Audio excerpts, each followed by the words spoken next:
Hello friends, आपका स्वागत है हमारे इस यूट्यूब चैनल पे। हम आज की इस वीडियो में एडुटेरिया के द्वारा जो करंट अफेयर्स लॉन्च किया गया है सेट 11 देखने वाले हैं। अगर आपने ऑलरेडी पढ़ रखा है तो रिवीजन के रूप में आप हमारे साथ फॉलो कर सकते हैं। चलिए शुरू करते हैं। बहुत ही कम समय में हम प्रयास करेंगे 50 प्रश्न को डिस्कशन करने का। पहला प्रश्न है, फ्रेंच ओपन 2021 की महिला विजेता कौन रही? तो बारबोरा क्रेजिकोवा फ्रेंच ओपन 2021 की महिला विजेता रही। हाल ही में किसे भारत का नया चुनाव आयुक्त नियुक्त किया गया है? तो नया चुनाव आयुक्त जो बने हैं वो है अनूप चंद्र पांडे। 67वां राष्ट्रीय फिल्म पुरस्कार में किस राज्य की फिल्म को पर्यावरण संरक्षण पर सर्वश्रेष्ठ फिल्म का अवार्ड दिया गया? तो अरुणाचल प्रदेश की फिल्म को पर्यावरण संरक्षण पर सर्वश्रेष्ठ फिल्म का अवार्ड दिया गया। बिहार की किस नदी पर डगमारा जल विद्युत परियोजना का निर्माण किया जा रहा है? कोसी नदी पर किया जा रहा है और बिहार के सुपौल जिला में। हाल ही में चर्चित पुस्तक होम इन द वर्ल्ड के लेखक कौन है? तो प्रोफेसर अमर्त्य सेन है और इन्हें 1998 में अर्थशास्त्र का नोबेल भी मिला है। मई 2021 में किस अफ्रीकी देश ने इबोला वायरस के प्रकोप की समाप्ति की घोषणा की है? तो डेमोक्रेटिक रिपब्लिक ऑफ कांगो। तो कांगो गणराज्य ने मई 2021 में खुद को इबोला वायरस के प्रकोप की समाप्ति की घोषणा की है। हाल ही के दिनों में चर्चा में रहा MACS 1407 क्या है? तो सोयाबीन की नई किस्म विकसित की गई है। इसका कोडिंग नाम है MACS 1407। हाल ही में चर्चा में रहा दाहला बांध किस देश में स्थित है? अफगानिस्तान में है। 11 से 12 मई को वर्चुअल रूप से आयोजित पहली ब्रिक्स रोजगार कार्य समूह की बैठक की अध्यक्षता किस देश ने की? तो सही जवाब है भारत। केंद्रीय मंत्री प्रकाश जावड़ेकर ने एशिया की सबसे लंबे हाई स्पीड ट्रैक का उद्घाटन किया। वह कहाँ स्थित है? तो इंदौर मध्य प्रदेश में। 8 मई को भारतीय नौसेना ने दक्षिण अरब सागर में किस देश के साथ पैसेज एक्सरसाइज किया? तो इंडोनेशिया। तो मई 2021 में जो दक्षिण अरब सागर में पैसेज एक्सरसाइज का आयोजन किया गया, इसमें भारतीय नौसेना और इंडोनेशिया की नौसेना ने भाग लिया। 9 मई 2021 को रघुनाथ महापात्र का कोरोना से निधन हो गया। उनके संबंध में सत्य कथन है कि वो एक प्रसिद्ध मूर्तिकार थे। 2013 में रघुनाथ महापात्र को पद्म विभूषण से सम्मानित किया गया था और 2018 में राज्यसभा के लिए नामित किया गया था। क्वेश्चन 13, हाल ही में प्रारंभ की गई योजना पर्वतधारा योजना का संबंध किस राज्य से है? हिमाचल प्रदेश। फीफा अंडर 17 महिला विश्व कप 2022 का आयोजन किस देश में किया जाएगा? भारत में।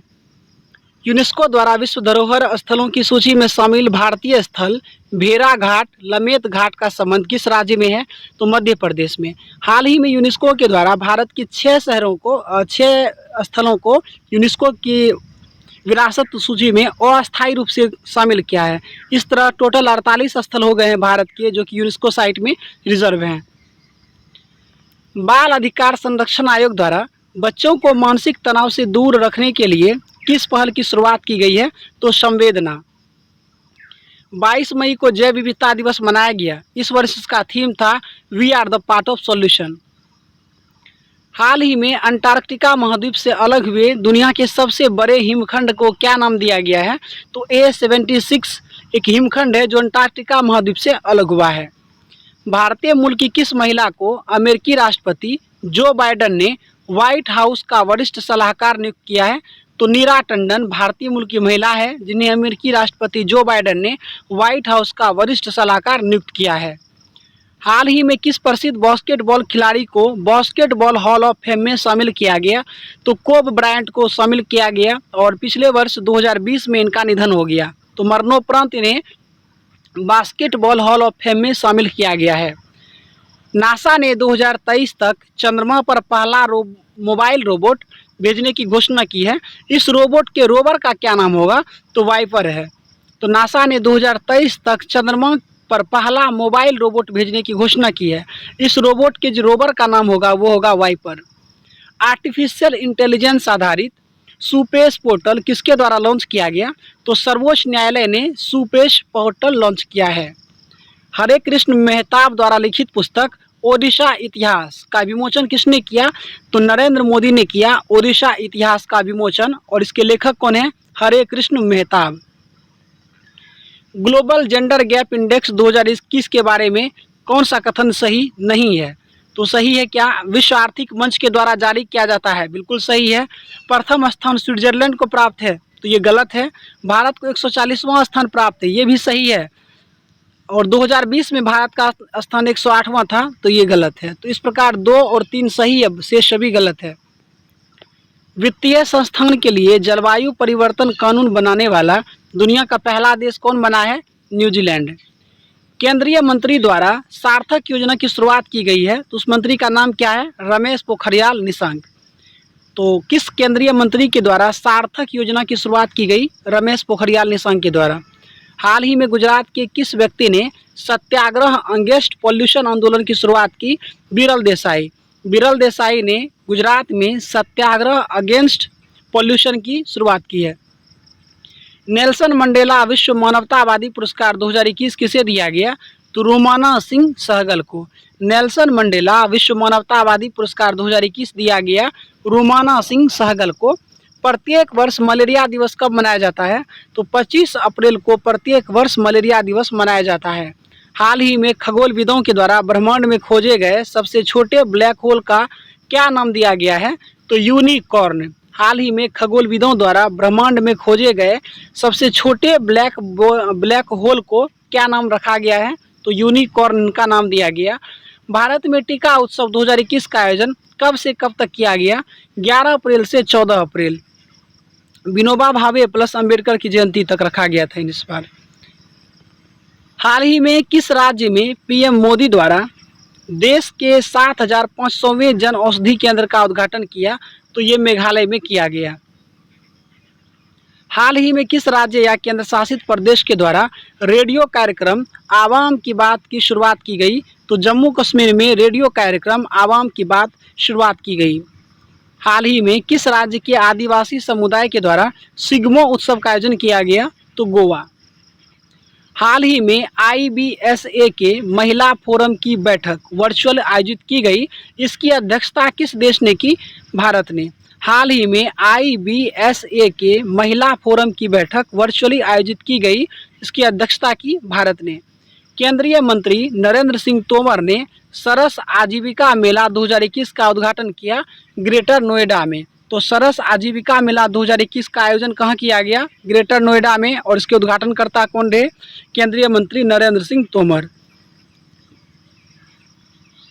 14 फरवरी को किस बंदरगाह पर अंतर्राष्ट्रीय क्रूज टर्मिनल सागरिका का उद्घाटन किया गया? तो कोच्चि बंदरगाह पर। 14 फरवरी को किस बंदरगाह पर अंतर्राष्ट्रीय क्रूज टर्मिनल सागरिका का उद्घाटन किया गया? कोच्चि बंदरगाह पर। हाल ही में भारत के किस शहर में देश का पहला एम्पूटी क्लिनिक खोला गया? तो चंडीगढ़। देश का पहला एम्पूटी क्लिनिक कहाँ खोला गया? चंडीगढ़। यानी कि अपंग अस्पताल करके रहेगा तो भी चंडीगढ़। FIAF अवार्ड 2021 में किस बॉलीवुड अभिनेता को सम्मानित किया जाएगा? तो अमिताभ बच्चन को। FIAF अवार्ड 2021 से किस बॉलीवुड अभिनेता को सम्मानित किया जाएगा? तो अमिताभ बच्चन को। किस भारतीय संगीतकार को अलर्ट बीइंग आइकन अवार्ड से सम्मानित किया गया? तो AR रहमान को। अलर्ट बीइंग आइकन अवार्ड से किसे सम्मानित किया गया? AR रहमान को। 2021 में किस राज्य में भारत के सबसे लंबे सड़क आर्च ब्रिज का उद्घाटन किया गया? मेघालय। भारत के सबसे लंबे सड़क आर्च ब्रिज का उद्घाटन कहाँ किया गया? मेघालय में। सैन्य ताकत के आधार पर जारी ग्लोबल फायर पावर इंडेक्स में भारत का स्थान चौथा है, टॉप पे है अमेरिका। टोक्यो ओलंपिक के संचालन समिति के अध्यक्ष के रूप में किसे नियुक्त किया गया है? शिको हाशिमोतो। तो टोक्यो ओलंपिक के संचालन समिति के अध्यक्ष कौन बने हैं? शिको हाशिमोतो। निम्नलिखित में से किसे नेस्कॉम की पहली महिला चेयरपर्सन के रूप में नियुक्त किया गया है? तो रेखा मेनन को नेस्कॉम की पहली महिला चेयरपर्सन के रूप में नियुक्त किया गया है। मार्च 2021 में PM नरेंद्र मोदी और बांग्लादेश के प्रधानमंत्री शेख हसीना ने किस यात्री ट्रेन को हरी झंडी दिखाई? तो मिताली एक्सप्रेस को। वर्ष 2023 में किस देश में विश्व मुक्केबाजी प्रतियोगिता का आयोजन की जाएगी? तो उज्बेकिस्तान में 2023 में मुक्केबाजी प्रतियोगिता आयोजित की जाएगी। हाल ही में किस अफ्रीकी देश को WHO ने ट्रकोमा मुक्त घोषित किया है? तो गाम्बिया। तो याद रखेंगे कि अफ्रीकी देश गाम्बिया को WHO ने ट्रकोमा मुक्त घोषित कर दिया। याद रखेंगे कि ग्लूकोमा और ट्रकोमा जो है आँखों की बीमारी है। किस राज्य में FDI आकर्षित किया है? तो सबसे अधिक जो FDI आकर्षित किया है गुजरात ने किया है। और FDI प्राप्तकर्ता में भारत का स्थान 5वां नंबर पे है। और सबसे अधिक FDI प्राप्तकर्ता में अमेरिका है। और सबसे अधिक भारत में जो FDI सबसे अधिक प्राप्त किया गया है सिंगापुर से किया गया है। बजट 2021-22 में उज्ज्वला योजना के तहत कितने लाभार्थियों को और शामिल करने की बात कही गई है? 1 करोड़। बजट 2021-22 में उज्ज्वला योजना के तहत 1 करोड़ लाभार्थी को शामिल करने की बात कही गई है। हाल ही में महाराष्ट्र सरकार ने गोड़ेवाड़ा चिड़ियाघर का नाम बदलकर बाला साहेब ठाकरे के नाम पे रखा गया है। तो ये महाराष्ट्र में है गोड़ेवाड़ा चिड़ियाघर और इसका नाम बदलकर बाला साहेब ठाकरे के नाम पे कर दिया गया है। तो आई होप आप लोगों को वीडियो पसंद आया होगा। हमने बहुत ही कम समय में 50 प्रश्न का सटीक डिस्कशन कर लिया। और बाकी इसी तरह की वीडियोस के लिए आप हमारे चैनल से बने रह सकते हैं। बाकी वीडियो से संबंधित कोई शिकायत है तो कमेंट करके दर्ज कर सकते हैं। हम मिलेंगे आपको अगले वीडियो में, तब तक के लिए धन्यवाद।